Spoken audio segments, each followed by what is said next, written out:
Sir இன்னைக்கு வந்து அமாவாசை நல்ல நாளா இருக்கு, இன்னைக்கு ஒரு நல்ல காரியம் ஆரம்பிக்கிறாங்க, தயவு செய்து ஆடி மாதத்தில் செய்வதற்கான உகந்த நாள் அமாவாசை கிடையாது.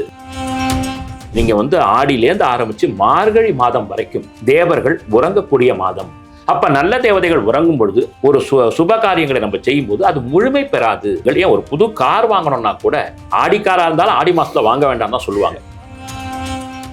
நம்மை இந்த உலகத்திற்கு கொண்டு வந்த அந்த முன்னோர்களுக்கு சரியான வகையில் வழிபாட்டை செய்யவில்லை என்றால் அவர்கள் பித்ருக்களால் தோஷம் ஏற்படப்பட்டவர்கள் என்றே சொல்லலாம்.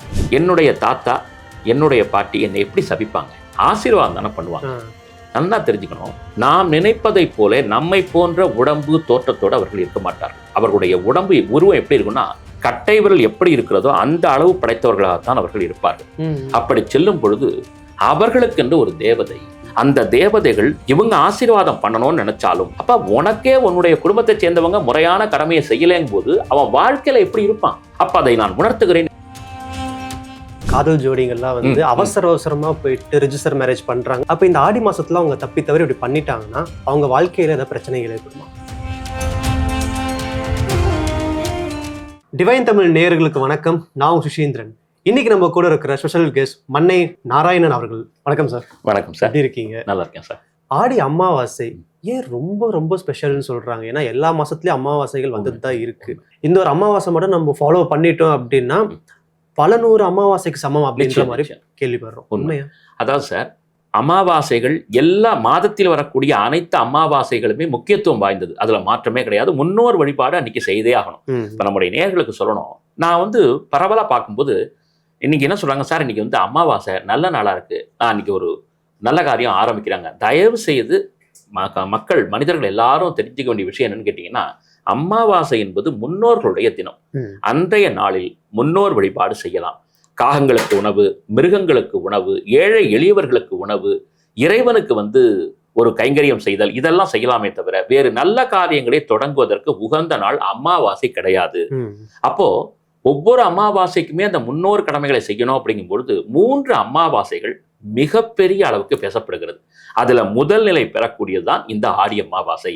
ஏன் அப்படின்னா, இந்த ஆடி அமாவாசை அன்றுதான் அந்த பித்ருக்கள் உலகம், அதாவது முன்னோர் உலகத்திலிருந்து அந்த ஆன்மாக்கள் இந்த உலகத்திற்கு வர வேண்டும் என்று உத்தரவை பெற்றுக்கொண்டு வரக்கூடிய நாளாக, அங்கிருந்து புறப்படக்கூடிய நாளாக இருக்கிறது. அதனால அவங்க இறங்குறாங்க. அப்பதான் அந்த பித்ரு உலகத்தை விட்டு கிளம்பி வர ஆரம்பிக்கிறாங்க. மகாலய அமாவாசைன்னு சொல்லக்கூடிய புரட்டாசி அமாவாசை என்பது புரட்டாசி மகாலய பட்சம்னு சொல்லுவாங்க. அதை பத்தி நம்ம அப்புறம் தனியா பேச போறோம். அந்த மகாலய பட்சம்னா என்னன்னு கேட்டீங்கன்னா 15 நாள்னு அர்த்தம். ஒரு 15 நாள்ல பாத்தீங்கன்னா அவங்க வீட்லயே இருப்பாங்க. அதனாலதான் பாத்தீங்கன்னா வீட்டுல ரொம்ப சுத்தபத்தமா இருக்கணும். அதுவும் புரட்டாசி அந்த டயத்துக்கு வந்துடும். அதனாலதான் இதை மையப்படுத்த அதெல்லாம் சொன்னாங்க. சோ அதனால இந்த 15 நாட்கள் வந்து ரொம்ப தூய்மையா இருந்து, சில பேர் பாத்தீங்கன்னா அகத்துக்கீரை தினம் கொடுத்துக்கிட்டே இருப்பாங்க. அது அந்த புரட்டாசி மகாலய அமாவாசை வரும்போது பெரிய அளவுல அதை வந்து கொண்டாடி அகத்திக்கீரை, பிளாமுசுன்னு சொல்லக்கூடிய வஸ்து, அப்புறம் வந்து வாழைக்காய், சேப்பங்கிழங்கு இதெல்லாம் வச்சு படைச்சு எல்லாருக்கும் கொடுக்கக்கூடிய வழக்கங்கள், பசுமாட்டை கொடுக்கறது, ஒரு அந்தணரை கொடுக்கறது, இதெல்லாம் வழிபாடா இருந்துச்சு. அதற்கப்புறம் வரக்கூடிய தை அமாவாசை என்பது முன்னோர்கள் தங்களுடைய தேசத்திற்கு, அதாவது தங்களுடைய உலகத்திற்கு செல்லக்கூடிய அமாவாசையாக கருதப்படுகிறது. அப்ப தை அமாவாசை வழி அனுப்புறோம். ஆடி அமாவாசை என்பது அவர்கள் பித்ருக்களுடைய உலகத்திலிருந்து புறப்பட்டு வரக்கூடிய அமாவாசையாக கருதப்படுகிறது. அதனால நம்ம வரவேற்கக்கூடிய சூழல் இருக்கிறதுனால நம்முடைய முன்னோர்கள் யாரோ, ஏன்னா இந்த சுழற்சி என்பது எப்படின்னு கேட்டீங்கன்னா, மகன், இந்த பேரன் இப்படி வரும் பொழுது அந்த 7 தலைமுறை தான் மீண்டும் மீண்டும் வருது. அப்ப அவர்களுக்கு முன்னால் இருந்த எல்லாருக்குமே அந்த வந்து நம்ம செய்யக்கூடிய அந்த அமாவாசையினுடைய பலன்கள் போகுமா அப்படின்னா அதுல கூட சில விஷயங்கள் சொல்லப்பட்டிருக்கு. சில பேருக்கு அந்த வழிபாடுகள் செய்ததற்கான பலன் கிடைக்குது. சில பேர் அந்த வழிபாட்டிற்கான, அந்த அமாவாசை வழிபாட்டிற்கான பலன்கள் சேராத சமயத்தில் அந்த ஆன்மாக்கள் கஷ்டத்தை அனுபவிக்கும். நம்மள மாதிரி அவங்க சாப்பிட மாட்டாங்க. அப்ப பித்ருக்களுக்கு உணவு எப்படி வருதுன்னு கேட்டீங்கன்னா, எள், தண்ணி இதைத்தான் கலந்து நம்ம விடுறோம். அப்படி விடும் பொழுது அந்த எள்ளும் தண்ணீரும் கலக்கும் பொழுது அதற்குள் ஒரு சக்தி ஏற்பட்டு அதுதான் உணவாக அவர்களை சென்று அடைகிறது. இப்ப நம்மள மாதிரிலாம் அவங்களுக்கு வந்து உணவு கிடையாது, தூக்கம் கிடையாது. அந்த அமாவாசை நாள் மட்டும்தான் அவர்களுக்கு உணவுக்கான நாளாக சொல்லப்பட்டிருக்கிறது.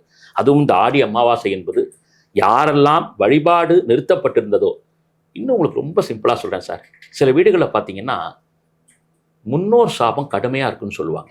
5ஆம் இடத்தில் ராகு இருந்தாலும் 5ஆம் இடத்தில் சனி இருந்தாலும், லக்னத்தில் கேது இருந்தாலும், களத்திர பாவத்தில் ராகு இருந்தாலும், 8ஆம் இடத்தில் சனி இருந்தாலும், முக்கியமான காலகட்டங்களில் அந்த கட்டங்களில் வந்து இந்த ராகு கேதுக்கள் சனியினுடைய சஞ்சாரம் இருந்தது என்று சொன்னால் அவர்கள் பித்ருக்களால் தோஷம் ஏற்படப்பட்டவர்கள் என்றே சொல்லலாம். அப்படிப்பட்டவர்களோட ஆடி அமாவாசைக்கு முறைப்படி விரதம் இருந்து, எப்படின்னா பார்க்க நல்ல நேரத்தில் அந்த கேள்வி கேட்டிருக்கீங்க. ஆடி அமாவாசைக்கு முதல் நாளே அவர்கள் ஒரு பொழுதுதான் சாப்பிட வேண்டும். எல்லாருக்கும் விதி இதுதான். ஏன்னா அவங்க கூப்பிட போறோம். அப்போ நம்ம வந்து விரதங்கள் இருந்து கூப்பிடும் பொழுதுதான் அந்த தன்மை என்பது பிரதிபலிக்கும். பஞ்சபூதங்கள் செயல்பட முடியாது, இரவுல இருந்தே செயல்பட முடியாது. அப்ப அந்த டைம் பியூரா இருக்கும். அப்ப காலையில நம்ம இறைவனை அந்த பித்ரு தேவதைகளை கூப்பிடும் பொழுது எனக்காக அவங்க சாப்பிட வரலன்னு சொல்லி உடனடியாக அவர்கள் புறப்பட்டு வந்து ஆசீர்வதிப்பார்கள். அப்ப கிளம்பக்கூடிய நேரத்தை கூட இந்த குழந்தை எனக்காக நேற்றிலிருந்து சாப்பிடாம இருக்கான்னு சொல்லி அந்த ஆசீர்வாதத்தை செய்யறதுனால ஆடி அமாவாசை மிக முக்கியத்துவம் வாய்ந்த அமாவாசை. அன்று நீங்கள் செய்யக்கூடிய வழிபாடு, அன்று பித்திருக்களுக்கு நீங்கள் கொடுக்கக்கூடிய அந்த ஒரு சிறப்பு மிகுந்த பண்டம், அது வந்து அகத்திக்கீரை ஆகட்டும், அதெல்லாம் இருக்கட்டும், நீங்கள் சொன்ன மாதிரி 100 அமாவாசைகளுக்கு சமமான பெரிய பலன்களை கொடுக்க வல்லது. எனக்கு கூட சமீபத்தில் ஒரு நண்பர் கேட்டார், ஒரு ஊடகத்துறையை சேர்ந்த நண்பர், அவரும் வந்து நம்ம நிகழ்வை தொடர்ந்து பார்க்கக்கூடியவர். என்னுடைய தாய்க்கு வந்து இந்த நாளில் கரெக்டாக சொல்ல போனால் அந்த ஆடி அமாவாசை அன்னைக்கு அவங்களுடைய அம்மா இறந்து போன நாள். ஆனால் அன்னைக்கு எனக்கு வந்து முக்கியமான எங்களுடைய அலுவலகத்தில் வந்து முக்கியமான ஒரு பணி இருக்குது, பெரிய பெரிய முக்கியத்துவம் வாய்ந்த அதிகாரிகள் வரதுனால நான் காலையில 5 மணிக்கெல்லாமே நான் மீட்டிங் ஸ்பாட்ல இருக்கணும். அப்ப என்னுடைய டெக்னீஷியன்லாம் வந்துருவாங்க, நான் எப்படி கொடுக்க முடியும் அப்படின்னாரு. சரி, நான் பார்த்துட்டு சொன்னப்ப மறுநாளைக்கு அந்த ஒரு கணக்கு வருது. அந்த கணக்கு வந்து 8 மணி வரைக்கும் இருக்கு. அப்ப அந்த 8 மணினா நீங்க காலை சூரிய உதயம் ஆனதுக்கு அப்புறம் அந்த வழிபாட்டை செஞ்சிருங்க. ஆனால் நீங்கள் இதை முறைப்படி செஞ்சாலும் அந்த கணக்கு ஃபுல்ஃபில் ஆகாது. அதனால அந்த குறிப்பிட்ட ஆடி அமாவாசை நாளில் நீங்கள் பணியில இருந்தாலும் உங்கள் மனைவியோ உங்கள் மகனோ உங்கள் மகளோ யாரேனும் ஒத்தராவது சாப்பிடாம இருந்து ஒரு 11 மணி வரைக்கும் சாப்பிடாம இருந்து சாப்பாடை வந்து செஞ்சு எடுத்துக்கிட்டு போய் காக்கைகளுக்கு படைத்து கையில் வந்து 2 கட்டு அகத்திக்கீரை, 2 அச்சு வெல்லம் இதெல்லாம் கொண்டு போய் பசுமாட்டை கொடுத்து வணங்கிட்டு வந்துட்டீங்கன்னா ஒரு 50 விழுக்காடு இல்லை 70 விழுக்காடு அந்த முன்னோருடைய சாபத்திலிருந்து நாம் நகர்ந்து கொள்ளலாம். அதனால ஆடி அமாவாசையை விட்டுறாதீங்க சார். தயவு செய்து நீங்க வந்து மீட்டிங்ல இருந்தாலும் உங்கள் வீட்டில் இருக்கக்கூடியவர்களாவது இதை மாதிரி செய்ய சொல்லுங்க. மறுநாளைக்கு நீங்க வழக்கப்படி எப்படி திதி கொடுப்பீங்களோ கொடுங்க அப்படின்னு. அதனால தயவு செய்து பார்க்கக்கூடியவங்க ஆடி அமாவாசை அன்னைக்கு பசுமாடு கன்றுக்குட்டிகள் இருக்கு. இன்னொன்று சொல்றேன் சார், ஏன்னா இந்த இடத்துல சொல்லும் பொழுதுதான் பல பேர் வந்து இந்த கமெண்ட்ஸ்ல போடும்போது அவங்களுக்கு நம்ம கொடுக்கக்கூடிய பதிலாகவும் இருக்கு. எங்க பார்த்தாலும் கோசாலை இருக்குது. அப்ப மக்கள் என்ன பண்றாங்கன்னா கட்டுக்கட்டா வாங்கிட்டு போய் அந்த பசுமாட்டு கொடுத்துட்றாங்க. அப்போ எதுவுமே அளவுக்கு மீறினால் அமிர்தமும் நஞ்சுன்னு சொல்லுவாங்க. அப்ப அவ்வளவு கட்டுக்கட்டா இருக்கும்போது அந்த மாடுகள் சாப்பிட முடியாம ஒரு கட்டத்துக்கு மேல அப்படியே வச்சிருது. அப்போ என்னோட நண்பர் கேட்டார், இப்படி இருந்தா என்ன பண்ணலாம்? அவர்களுக்கும் நம்முடைய டிவைன் தமிழ் மூலமா நான் செய்தி சொல்ல விரும்புறேன். ஒருவேளை அப்படி உங்களால அகத்திக்கீரை கட்டு கொடுக்க முடியலன்னா மொதல் நாளே எள்ளு புண்ணாக்கு, அதே மாதிரி தீவனங்கள்னு சொல்லுவாங்க, அதெல்லாம் கூட வாங்கி கொடுத்தீங்கன்னா அதுக்கு ஜீர்மானத்தை, அதாவது அது வந்து சாப்பிட்டவுடன் அந்த வயிற்றுல வந்து எந்த ஒரு குறைபாடும் இல்லாத அளவுக்கு சீர்மானத்தை, செரிமானத்தை அது ஏற்படுத்தும். அப்படி கூட நம்ம வந்து செய்யலாம். செஞ்சோம்னு சொன்னால் அந்த மாடுகளை நாம் பாதுகாப்பதற்கான பெரிய பலனை பெறுவோம் என்பதையும் இந்த நேரத்தில் சொல்லிக்கிறேன். ஓகே சார், பொதுவா அமாவாசை அன்னைக்கு முன்னோர்களுக்கு செய்ய வேண்டிய கடமையை செய்ய தவறினால் கண்டிப்பா அவங்களுக்கு நம்ம கோபங்கள் ஏற்படும். நிச்சயமாக சார். விளைவுகள் குடும்பத்துக்கு மீது எப்படி எல்லாம் காட்டும், என்ன அறிவு? ரொம்ப முக்கியமான கேள்வி இது. ஒரு அமாவாசை தவறினாலுமே அது கணக்கில் எடுக்கப்படும். இப்போ நீங்க உங்க மூலியமா நான் சொல்றேன், இப்போ உங்களுக்கு வந்து 30 நாள் நீங்க பணிக்கு வரீங்க, ஒரு நாள் பணிக்கு வரதுக்கு தாமதம் ஆகுது. உங்களுடைய அதிகாரிகிட்ட நீங்க எக்ஸ்கியூஸ் கேட்குறீங்க. சரி பரவாயில்ல, நாளைக்கு வந்திருப்பாங்கிறாங்க. நாளைக்கு வரீங்க, ஆனால் சொன்ன நேரத்திலிருந்து கடந்து வரீங்க. அவர் என்ன பண்ணுவாரு? கொஞ்சம் யோசிச்சு பார்ப்பாரு. என்னப்பா ஒரு நாள் லேட்டாக வரீங்க, திருப்பி இன்னைக்கு லேட் ஆகுதுன்னு கேட்பாங்க. அடுத்த நாள் இப்படி ஆச்சுன்னு சொன்னா நீங்க வந்து லீவா தான் நான் கால்குலேட் பண்ணுவேன் அப்படின்னு சொல்லுவாங்க. அப்போ நாம் பணிபுரியக்கூடிய அலுவலகத்திலேயே நமக்குன்னு ஒரு சிஸ்டமேட்டிக் இருக்கு. வாழக்கூடிய உலகத்தில் நாம் பணிபுரியக்கூடிய இடத்திலேயே இப்படியெல்லாம் நமக்கு சிஸ்டம் வச்சிருக்காங்க. இவர்கள் நம் குடும்பத்தை, நம்முடைய தலைமுறையை உருவாக்கி கொடுத்தவர்கள். அந்த ஆசீர்வாதத்துல தான் நாம பிறந்திருக்கோம். நமக்கு சந்ததிகள் வரப்போகுது.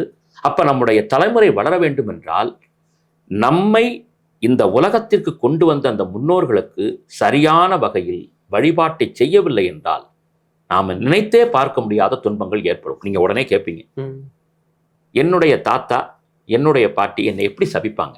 ஆசீர்வாதம் தானே பண்ணுவாங்க. நல்லா தெரிஞ்சுக்கணும், நம்முடைய தந்தை, தாய், அவர்களை பெற்றெடுத்தவர்கள் இவர்கள் எல்லாம் மறையக்கூடிய சூழலில் நாம் நினைப்பதைப் போல நம்மை போன்ற உடம்பு தோற்றத்தோடு அவர்கள் இருக்க மாட்டார்கள். அவர்களுடைய உடம்பு உருவம் எப்படி இருக்குன்னா கட்டை விரல் அளவு தான் இருக்கும். கட்டை விரல் எப்படி இருக்கிறதோ அந்த அளவு படைத்தவர்களாகத்தான் அவர்கள் இருப்பார்கள். அப்படி செல்லும் பொழுது அவர்களுக்கென்று ஒரு தேவதை, பித்ரு தேவதைன்னு சொல்றோம். பித்ருன்னா இவங்க அந்த பித்ருக்களுக்கான வழிபாடு முறையா வந்து செய்தான்னு பார்க்கறதுக்கு சூப்பர்வைஸ் பண்றதுக்கு ஒரு தேவதை. அவர்கள் தான் பித்ரு தேவதைகள் என்று சொல்லப்படுகிறார்கள். அதான் வயசானதுக்கு அப்புறம் மீண்டும் குழந்தையா மாறி சார் விஷயம் கரெக்டா சொன்னீங்க. அந்த பித்ரு தேவதைகள் என்ன பண்ணுவாங்கன்னு கேட்டீங்கன்னா, இப்ப உதாரணமா ஒவ்வொருத்தருக்கும் ஒரு அக்கௌண்ட் இருக்கும். இப்ப இவர் வந்திருக்காரா, இவர் என்னென்ன செஞ்சிருக்காரு, அந்த மாதிரி இந்த பித்ரு தேவதைகள் என்ன அவருடைய வேலைன்னு கேட்டீங்கன்னா, இந்த குடும்பத்தை சேர்ந்தவர்கள் சரியான அளவுக்கு அந்த வழிபாடுகளை செய்தார்களா? சார் நம்ம தினமும் செய்ய போறது இல்லை, அமாவாசையில ஒரு நாள் தான் செய்ய போறோம். அப்ப அதை கூட என்னால செய்ய முடியல அப்படின்னா நாம் நன்றி மறந்தவர்களாக, நன்றி கெட்டவர்களாக விளங்கி விடுகிறோம். வள்ளுவ பேராசான் சொல்கிறார், இந்த நன்றி மறத்தல் என்ற ஒரு தன்மை என்பது அதற்கு மேலான தண்டனை எதுவுமே கிடையாதுன்னு சொல்றார். ஒண்ணு அவங்களை அடிக்கும், இல்லாட்டி அவங்களோட குடும்பத்தில் ஏதேனும் பிரச்சனைகளை ஏற்படுத்தும். நீங்க என்னதான் தாத்தா பாட்டியா இருந்தாலும் அந்த ஸ்தானத்தில் அவங்க நிற்கும் பொழுது அந்த தேவதைகள் தர்ம தேவதைகளாக மாறிவிடுவார்கள். இவங்க ஆசீர்வாதம் பண்ணணும்னு நினைச்சாலும் தர்ம கணக்கை அந்த தெய்வங்கள் கொண்டு வந்து நிறுத்தும் பொழுது அவர்களால் ஒண்ணுமே பண்ண முடியாது. அப்ப உனக்கே உன்னுடைய குடும்பத்தை சேர்ந்தவங்க முறையான கடமையை செய்யலைங்கும் போது அவன் வாழ்க்கையில எப்படி இருப்பான்? அப்ப அதை நான் உணர்த்துகிறேன் என்று சொல்லும் பொழுது நிச்சயமாக சில பிரச்சனைகளை ஏற்படுத்துவார்கள். காஞ்சி மகா பெரியவருடைய வாழ்வில் இந்த விஷயம் நடைபெறுகிறது. மகான் உட்கார்ந்துருக்காரு.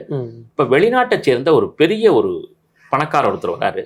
வந்து மாதிரி சுவாமிகளே, நான் வந்து எல்லா விதத்திலையும் நான் தன்னுடைய படிப்பு, போக்குவரத்து, செல்வம் எல்லாத்தையும் சொல்றாரு. பொறுமையா கேட்டுட்டு இருக்காரு. அதெல்லாம் போட்டோம்ப்பா, உன்னுடைய முன்னோர் கடன் நீ செய்யறியான்னு கேட்கிறார் காஞ்சி மகா பெரியவர். இவர் பார்த்துட்டு, எனக்கு வந்து பெரிய அளவில் செய்ய முடியல, வருஷத்துக்கு ஒரு தடவை தான் இந்தியாவுக்கு வருவேன். அப்போ நான் வரும்பொழுது ஏதாவது ஒரு அநாத ஆசிரமத்துக்கு போயிட்டு இருக்கா வாங்கி கொடுத்துருவேன், கடவுளுக்கு வந்து அபிஷேகத்துக்கு பண்ணி கொடுத்துருவேன், அப்படிதான் பண்ணுவேன். அப்படின்னு ஏன்ப்பா அப்படி பண்ற, மாசத்துல வருது, நீ வெளிநாட்டில் இருந்தாலும் செய்யறதுக்கு அதிகாரம் உண்டு இல்லை, நோ டைம் எனக்கு அப்படிங்கிற. சரி பரவாயில்ல, அப்ப இதோட நிறுத்தியிருந்தா கூட பரவாயில்ல. அவர் அடுத்து கேட்ட ஒரு விஷயம்தான் மகா சுவாமிகளை உடனடியாக அவருக்கு பதில் கொடுக்க வேண்டிய சூழலுக்கு தள்ள வைத்தது. என்னன்னா, அவர் ஒன்று சொன்னார், சார் நம்ம வெறும் எள்ளையும் தண்ணியும் இறைச்சா அது எப்படி போய் உங்களுக்கு சேரும்னு கேட்டார் காஞ்சி பெரியவர்கிட்ட. அப்ப மகான் சொல்றாரு, சரிப்பா நீ கேட்டதுக்கு நான் பதில் சொல்றேன், அதுக்கு முன்னாடி இன்னொரு செய்தியை தெரிஞ்சுக்க, உன் பையன் எங்க படிக்கிறான்னு கேட்டார். நான் பிரிட்டன்ல இருக்கேன், பையன் அமெரிக்கால இருக்கான். சரி, அப்போ அவனுக்கு பண தேவைகள் ஏற்படும் இல்லையா, நீ என்ன பண்ணுவார்? இது என்ன பெரிய விஷயம் சுவாமி, நான் வந்து உடனே இந்த பணத்தை அக்கௌண்ட்டை போடுவேன், அங்கேருந்து அந்த பணத்தை எடுத்துப்பான். ஓ, நீ இங்க போடுவ பணம் அங்க எடுத்துப்பான், அப்படிதான் அவன் வந்து பணம் அங்க எடுத்துப்பான். ஆமா, அதே மாதிரிதான்ப்பா இங்கே நீ செய்யக்கூடிய எள்ளும் தண்ணீரும் சேர்த்து உன்னுடைய முன்னோர்களுக்கு நீ செய்யக்கூடிய இந்த வழிபாடு என்பது அவர்களுக்கு நேரடியாக போய் சேரும். எப்படி சேரும்? சூரியனும் சந்திரனும் அதற்குத்தான் இருக்கிறார்கள். நீ சேர்க்கும் பொழுது எப்படி வந்து தண்ணீரை சூரியன் ஆவியாக பெற்று அது மழையாக திருப்பி இந்த உலகத்திற்கு தருகிறதோ அது போலத்தான் நீ செய்யக்கூடிய முன்னோர் வழிபாட்டினுடைய பலனை சூரியன் ஏற்றுக்கொண்டு ஆசீர்வாதமாக உன் குடும்பத்திற்கு வழங்குகிறார். இதைத்தான் அமாவாசை வழிபாட்டை நாம் தெரிந்து கொண்டு செய்வதற்கான ஒரு வழியை காஞ்சி மகானே ஏற்படுத்தி இருக்கிறார். வெளிநாட்டில் இருக்கவங்களுக்கே அப்படின்னு சொன்னா, அதற்கு பிறகு நாம் தமிழ்நாட்டை சேர்ந்தவர்கள் நெறிப்படுத்தி முறைப்படுத்தி அதை செய்ய வேண்டும். மருது பாண்டியர்களுடைய வாழ்க்கையில கூட சொல்றாங்க, நம்முடைய தேசத்தை காப்பாற்றிய மருது சகோதரர்கள் முக்கியமான போர்ல இருக்காங்க. அப்போ ஆற்காட்டு நவாப்பு பக்கத்தில் இருக்கக்கூடிய சில இந்த ஆங்கில படை தளபதிகள் அவங்கெல்லாம் சேர்ந்து மருது சகோதரர்களை தாக்க வராங்க. அப்படி தாக்க வரும்பொழுது அந்த நாள் என்பது மருது சகோதரர்கள் தன்னுடைய தந்தைக்கு முன்னோர் வழிபாடு செய்யக்கூடிய ஒரு நாளாக வருகிறது. ஒரு அமாவாசை தினமா வருது. அது என்ன மாதம்னு சொல்லப்படலை, ஒரு அமாவாசை தினம் வருது.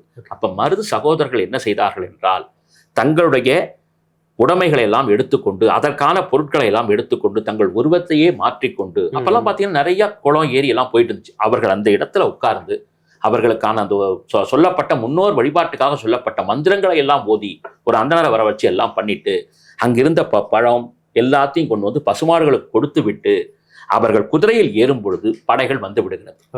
இந்த பெரிய மருதுவும் சின்ன மருதுவும் ஒரே ஒரு வாளை மட்டுமே கொண்டு அங்கு சுற்றி இருந்த ஆங்கிலேய படைகளை கதிகலங்க வைத்து ஓடச் செய்தார்கள். அது வரைக்கும் அவங்க சாப்பிடலைங்கிறத சொல்ல வேண்டிய விஷயம் இந்த இடத்துல. அப்போ அந்த பவர் எங்கேருந்து வருது? அது வரைக்கும் இல்லாத ஆக்ரோஷத்தோடு அவர்கள் தாக்குகிறார்கள். அடி வேகமா தாக்குதல் நடந்தோடனே ஒரு ஆங்கிலேய அதிகாரி கூட திருப்பி தாக்க முடியல. அவ்வளவு ஆக்ரோஷமான தாக்குதல். இன்னும் சொல்ல போனா உடம்புல கவசம் இல்லை, அதோடு அடுக்கிறார்கள். ஓடி விடுகிறார்கள். என்ன இப்படி இவ்வளவு ஒரு பேய்த்தனமா அடிக்கிறாங்கன்னு பயந்து ஓடிடுறாங்க. அவர்கள் அந்த யுத்தத்தில் வெற்றி பெற்ற பிறகு தன்னுடைய தேசம் சிவகங்கைக்கு திரும்புகிறார்கள். அப்பதான் மத்தியானம் 2 மணிக்கு வருது. 2 மணிக்கு தான் சாப்பிடணுங்கிற எண்ணமே வருது. அப்போ அதற்கான வலுவை கொடுத்தது அந்த முன்னோர் வழிபாடு என்பது சிறப்பு மிகுந்த நாட்டுப்புற பாடல் மூலமாக மருது சகோதரிய வாழ்க்கையில் அவர்களும் முன்னோர் வழிபாட்டை திறம்பட செய்திருக்கிறார்கள் என்பதை நாம் இந்த நிகழ்ச்சியின் மூலமா தெரிஞ்சுக்கலாம். Okay sir.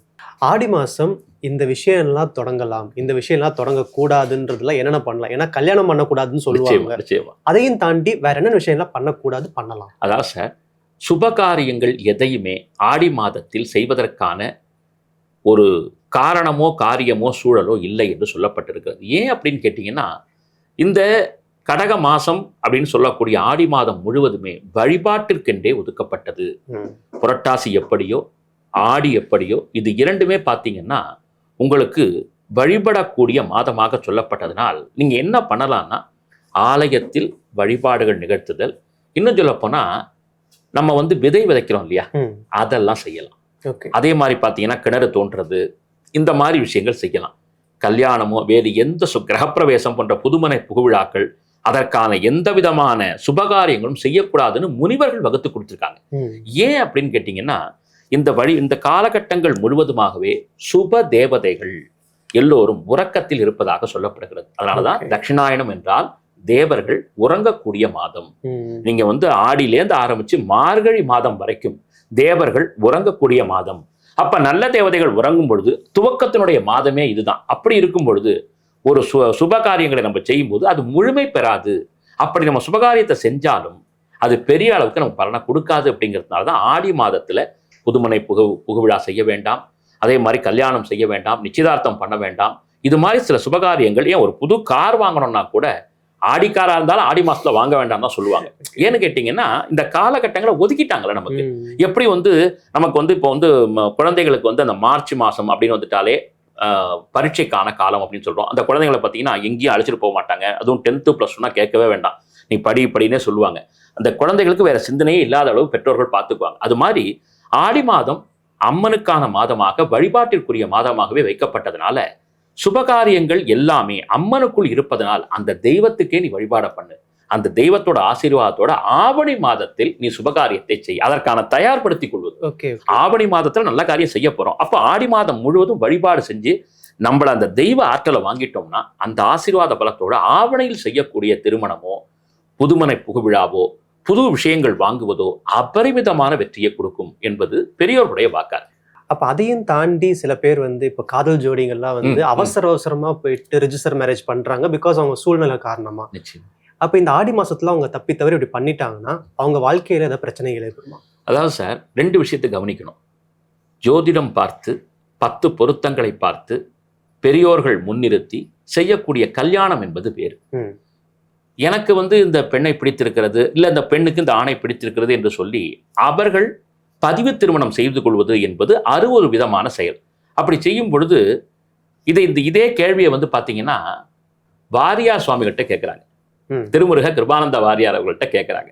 அப்ப வாரியார் சுவாமிகள் என்ன சொல்றாரு அப்படின்னா, ஆடியாயினும் ஆவணியாயினும் அகம் கொண்டவர்களுக்கு, அகம் மகிழ்ந்தவர்களுக்கு, அகம் கூடியவர்களுக்கு மாதம் ஒரு தடை இல்லை அப்படின்னு ஒரு கணக்கு சொல்றாரு. நம்ம இறை நிலையில வச்சு பார்க்கும்போது ஆடி மாதத்தை திருமணம் செய்யக்கூடாது. என்ன பதிவு, ஏன் உங்களுக்கு கல்யாணமான ஜோடியை கூட பிரிச்சு தான் வைப்பாங்க. என்ன ரீசன்னா, அறிவியல் ரீதியாக பார்க்கும் பொழுது ஆடி மாதத்தில் திருமணம் செய்யும் பொழுது 10வது மாதமாக வரக்கூடிய மாதம், வெயிலுடைய தாக்கம் அதிகமாக இருக்கக்கூடிய சித்திரை மாதமாக வரும், பங்குனியாக வரும். அந்த நேரத்தை குழந்தைகள் பிறக்கும் பொழுது சூரிய வெப்பத்தினுடைய வெம்மை தாங்காமல் அந்த குழந்தைகள் கதரும். ஆதி காலத்துலாம் பார்த்தீங்கன்னா இந்த மாதிரி குளிர்சாதன வசதி எல்லாம் கிடையாது. அப்ப இல்லத்தையே அப்படி வச்சிருப்பாங்கன்னா இது காரண காரியத்தோட யோசனை பண்ணாங்க. குழந்தைகள் பிறக்கக்கூடிய நேரமே வெம்மை தாக்கி இருந்தா அம்மை போன்ற நோய்கள் வந்துவிடும். அப்ப அந்த குழந்தையோட உடம்பு அதை தாங்காது. இதை பேஸ் பண்ணி தான் அவங்க ஆடி மாதத்தில் கல்யாணம் வரக்கூடாது. இப்படி கல்யாணம் வந்துச்சு முன்னாடி முடிச்சு வச்சுட்டாங்க அப்படின்னா அந்த ஆடி மாசம் மட்டும் பிரிச்சு வைக்கக்கூடிய காலகட்டங்கள் இருந்தது. ஆனால் இந்த காலத்துல ஒவ்வொன்றும் மாறிக்கிட்டே வருது. ரிஜிஸ்டர் மேரேஜ் பண்ணிட்டாங்கன்னா என்ன பண்ண முடியும்னா, கண்டிப்பாக அவர்களுக்கு இந்த ஆடி மாதத்துல நம்பிக்கை இருக்குன்னு வச்சுங்க, அந்த இடத்துல அவங்கள பிரிச்சு வச்சுட்டு ஆவணியில் முறைப்படி திருமணத்தை நடத்தி அதற்கு பிறகு வாழ்வை துவங்கலாம். இதை பார்க்கக்கூடிய எல்லா நேயர்களுமே தெரிஞ்சுக்கணும். இல்லைங்க எங்களுக்கு அடுத்தடுத்த வேலை இருக்கு அப்படி என்றால் இறைவன் மேல பாரத்தை போட்டுட்டு அவங்க வந்து போக வேண்டியதான். வேற ஒண்ணுமே சொல்ல முடியாது. அதுக்கு வந்து இது ஆடி மாசத்துல வந்து எந்த சுபகாரியங்களுக்குமே இடம் இல்லைன்னு நம்ம சொல்றோம். அதையும் மீறி அவங்க செஞ்சாங்க அப்படின்னா அதற்கு பிறகு வரக்கூடிய எந்த ஒரு விஷயத்திற்கும் நாம் எந்த பொறுப்புமே ஏத்துக்க முடியாது. அதனால அதுல மட்டும் கொஞ்சம் பார்த்து தான் செய்ய வேண்டிய காலகட்டங்கள் இருக்கு சார். அப்ப சொல்ல போனா ஆடி மாசம் வந்து பரிகார மாசம், ஆமா, ஆவணி மாசம் வந்து பலனுக்கான மாசம். கண்டிப்பாக முழுமையான பலன் ஆவணியில தான். ஆவணியில தான் பாத்தீங்கன்னா எல்லாரும் கல்யாணம் பண்ணுவாங்க. பெரிய முகூர்த்தங்கள் அதுலதான் வரும். அப்படி பண்ணும் பொழுது அபரிமிதமான வெற்றியை பெறுவார்கள். அத பெரியவங்க அதெல்லாம் கணிச்சுதான் சார் வச்சிருக்காங்க. அதனால அவர்கள் சொல்லக்கூடிய பாதையில போகும்போது வெற்றி என்பது நம் பக்கம் என்னைக்கு நின்றுகிட்டே இருக்கும். ஆடி பூரம்னா என்ன சார்? அது ஏன் அவ்வளவு ஸ்பெஷல்? மிகச்சிறப்பு. 12 ஆழ்வார்களில் பெண்பார் புலவராக விளங்கியவர், தமிழருடைய நிலையை உயர்த்தி பிடித்தவர், பெண் நினைத்தால் தமிழால் இறைவனை ஆட்கொள்ள முடியும் என்று உலகத்திற்கே நிரூபணம் செய்து காண்பித்தவர். அதுதான் பாடி கொடுத்த பைங்களி, சூடி கொடுத்த சுடற்கொடி, கோதை நாச்சியார் என்று சொல்லக்கூடிய ஸ்ரீ வில்லிபுத்தூரிலே பெரியாழ்வாருடைய வளர்ப்பு மகளாக அவதாரம் செய்த ஸ்ரீ கோதா நாச்சியார்னு சொல்லக்கூடிய ஆண்டாள் பெருமாட்டி. சிறுவயது முதலே அவர்களுக்கு கண்ணனுடைய பக்தியை பெரியாழ்வார் ஊட்டி வளர்க்கிறார். அந்த அம்மையார் பிறந்த நட்சத்திரம் பூர நட்சத்திரம், பூர பல்குனின்னு சொல்லுவாங்க. அவர்கள் பிறந்தது ஆடி மாதம். அதனாலதான் ஆடிப்புறத்துக்கு அவ்வளவு மகத்துவம். இன்னைக்கு நீங்க ஸ்ரீவில்லிபுத்தூர்ல பாத்தீங்கன்னா 10 நாட்கள் திருவிழா எடுப்பார்கள். ஆண்டாளுக்கு மட்டும்தான் அங்க ராஜ்யம். வழக்கமா எந்த ஒரு கோயில பாத்தீங்கன்னாலும் ஒரு சிவனாக இருந்தால் முதல்ல சிவனுக்கு வழிபாடு பண்ணிட்டு அப்புறம் வந்து அம்பாளுக்கு வந்து நிவேதனம் கொடுப்பாங்க. பெருமாள் கோயிலையும் அப்படிதான். முதல்ல நம்ம தாயாரை பார்த்தாலும் நிவேதனம் வழிபாடு முதல்ல பெருமாளுக்கு தான் இருக்கும், அப்புறம் தான் தாயாருக்கு பண்ணுவாங்க. ஆனால் அதுல விதிவிலக்குன்னா 2 கோவில் சார். ஒண்ணு ஸ்ரீவில்லிபுத்தூர். ஸ்ரீவில்லிபுத்தூர்ல பாத்தீங்கன்னா எல்லா வழிபாடும் ஆண்டாளுக்கு தான். அதற்கு பிறகுதான் பெருமாட்டை கொண்டு போவாங்க. இது நீங்க மதுரை மீனாட்சி அம்மன் கோயில பாத்தீங்கன்னா முதல் வழிபாடு அம்மை மீனாட்சிக்கு தான், அப்புறம் தான் சொக்கநாதர் பண்ணுவாங்க. பெண்மைக்கு முதல் நிலையை கொடுத்த காரணமாக விளங்கியவர் ஆண்டாள். திருப்பாவையை பாடுகிறார். மிகப்பெரிய அற்புதத்தை தமிழால் சாதிக்க முடியும் என்று நிறைவேற்றி காண்பித்தார். எல்லாரும் வந்து வடமொழி வேதங்கள் சொல்லி தான் அடைய முடியும். வடமொழி வேதங்கள் சொல்லி அடைவது என்பது ஒரு மரபு. தமிழ் என்பது எல்லாவற்றுக்கும் மேலானது. செந்தமிழில் கூப்பிட்டால் அந்த இறைவன் நிச்சயமாக வந்து நம்மை கைப்பற்றுவான் என்று சொல்லி நிரூபணம் செய்ததுனால ஆண்டாளுக்கு பெரிய மகத்துவம். ஆண்டாளுக்கு தேரெல்லாம் வச்சு ரொம்ப அற்புதமா பண்ணுவாங்க. நாச்சியார் திருமொழி அவங்க வந்து ஒரு அறிவியல் விஷயங்களே கூட எடுத்துக்காட்டினதா நம்ம வந்து பார்க்குறோம். வியாழம் உறங்கி வெள்ளி எழுந்ததுன்னு சொல்றாங்க. அப்படி பார்க்கும்போது அந்த காலகட்டத்தை வச்சு பார்க்கும்போது அந்த நேரத்துல அந்த நட்சத்திரத்தினுடைய பதிப்பை கூட, நட்சத்திரத்தினுடைய ஒளிர்விடக்கூடிய அந்த நிலையை கூட கிபி 6ஆம் நூற்றாண்டு 7ஆம் நூற்றாண்டிலேயே ஆண்டாள் பெருமாட்டி எடுத்துக்காட்டி இருக்கிறார். இன்னும் சொல்ல போனால் மனிதனாக பிறந்த எல்லோருமே உடலை நீத்துத்தான் ஆன்மா மூலமாக நாம் இறையை அடைய முடியும். ஆனால் ஆண்டாள் பெருமாட்டி ஜோதிமயமாக சென்று அரங்கனோடு கலந்திருக்கிறாள். இது வடிக்கப்பட்ட, செதுக்கப்பட்ட வரலாறுல உண்மையாகவே நடந்த விஷயம்.